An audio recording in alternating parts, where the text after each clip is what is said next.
Hello friends, आज हम संविधान में शिक्षा से संबंधित धाराएं पढ़ेंगे जो कि शिक्षा के प्रगति के लिए आवश्यक थी और उनसे क्या कानून बनाए गए संविधान में उसके बारे में जानेंगे।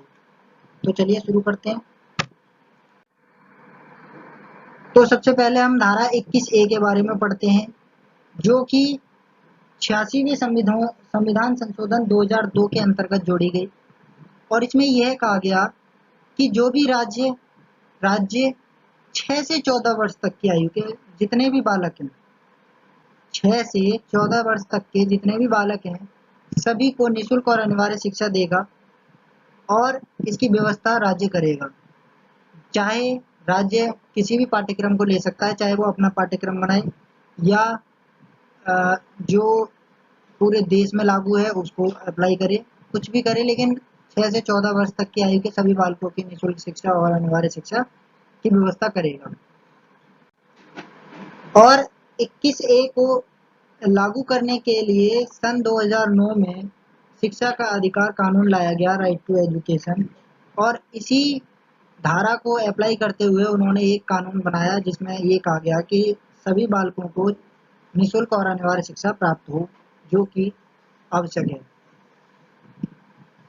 आगे अब हम बात करते हैं धारा 28 की। तो धारा 28 के 3 भाग थे, जिसमें धारा 28(1) के तहत ये कहा गया कि जो भी शिक्षा संस्था राज्य से पूर्णतः पोषित है, अर्थात राज्य ही उसकी प्रगति करता है, राज्य उसको पैसा देता है, उसमें किसी भी प्रकार की धार्मिक शिक्षा नहीं दी जाएगी। ये धारा 28(1) के तहत कहा गया। इसके बाद धारा 28(2) में ये कहा गया कि वे विद्यालय कि जो विद्यालय किसी प्राइवेट ट्रस्ट ने बनाया है या किसी संगठन ने इसकी स्थापना की है, तो उसमें वो चाहें तो अपनी धार्मिक शिक्षा प्रदान कर सकते हैं। इसके बाद धारा 28(3), जो धारा 28 का तीसरा भाग है, उसमें ये लिखा हुआ है कि कोई भी विद्यालय जो सरकार द्वारा मान्यता प्राप्त है या अनुदान प्राप्त करता है, यानी कि जो सरकार से मान्यता प्राप्त है या फिर उससे डोनेशन लेता है या फंड लेता है, जो स्टेट फंड है वो उससे दिया जाता है, तो वह अपने किसी भी छात्र को धार्मिक शिक्षा ग्रहण करने और कोई पूजा आदि में भाग लेने के लिए बाध्य नहीं कर सकता है। अगर वो सरकार से मान्यता प्राप्त है और स्टेट फंड ले रहा है और जो स्टेट फंड है वो उसे मिल रहा है, तो वो किसी भी छात्र को धार्मिक शिक्षा ग्रहण करने के लिए बाध्य नहीं कर सकता और न ही किसी पूजा में भाग लेने के लिए बाध्य कर सकता है। बात करते हैं धारा 29 की। धारा 29 में 2 भाग हैं, जिसमें पहला भाग ये कहता है कि जो भारत के किसी भी राज्य क्षेत्र में जो रहने वाले नागरिक समूह हैं, वो अपनी विशेष भाषा या लिपि या संस्कृति को बनाए रखने का पूर्ण अधिकार प्राप्त है उन्हें।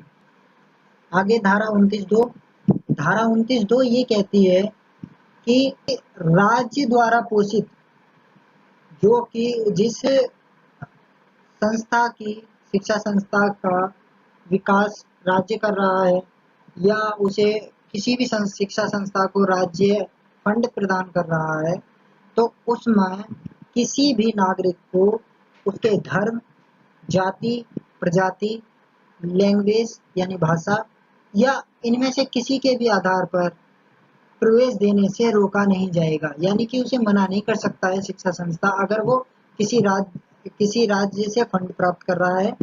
ये वो प्राइवेट संस्था अगर राज्य से फंड प्राप्त कर रही है या फिर राज्य उसे पोषित कर रहा है, यानी कि वो गवर्नमेंट इंस्टीट्यूट है, तो वो किसी भी व्यक्ति को उसके धर्म, प्रजाति, जाति, भाषा आदि के आधार पर प्रवेश देने से रोक नहीं सकती है।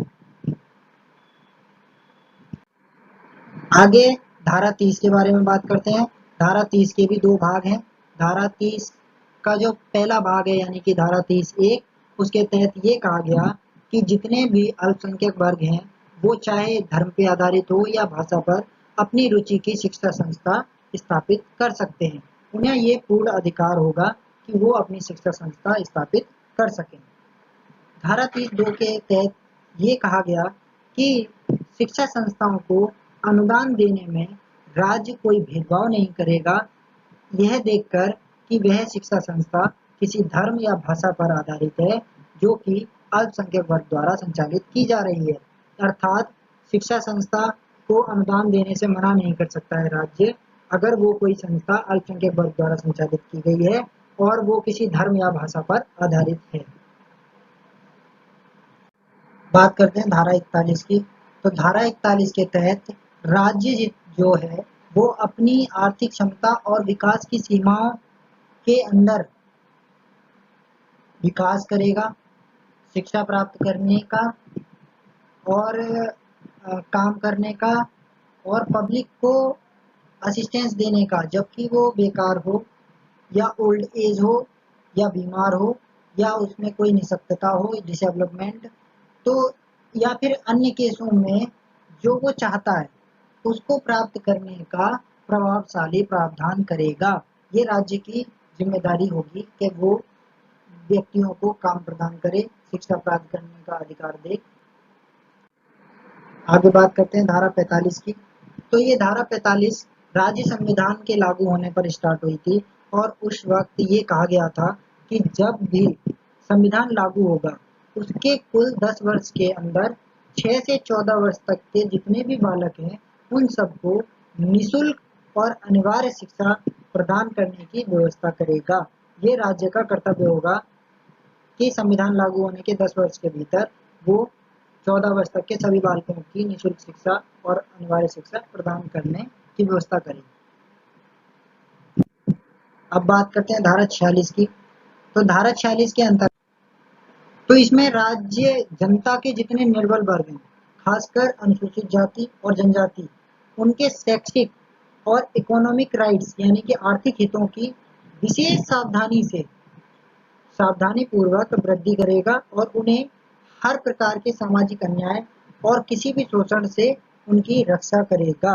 ये राज्य की जिम्मेदारी होगी कि वो जनता के निर्बल वर्गों की सावधानी से वृद्धि करे और सामाजिक अन्याय और शोषण से उनकी रक्षा करे।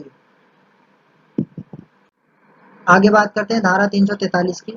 तो धारा 343 के तहत ये कहा गया कि जो भारतवर्ष है उसकी जो राजभाषा होगी वो हिंदी होगी और हिंदी को हम देवनागरी लिपि में लिखेंगे। अर्थात जो भारत की राजभाषा या मदर टंग या मातृभाषा जो है, मदर लैंग्वेज, वो हिंदी होगी और लिपि जो है वो भारत की देवनागरी होगी।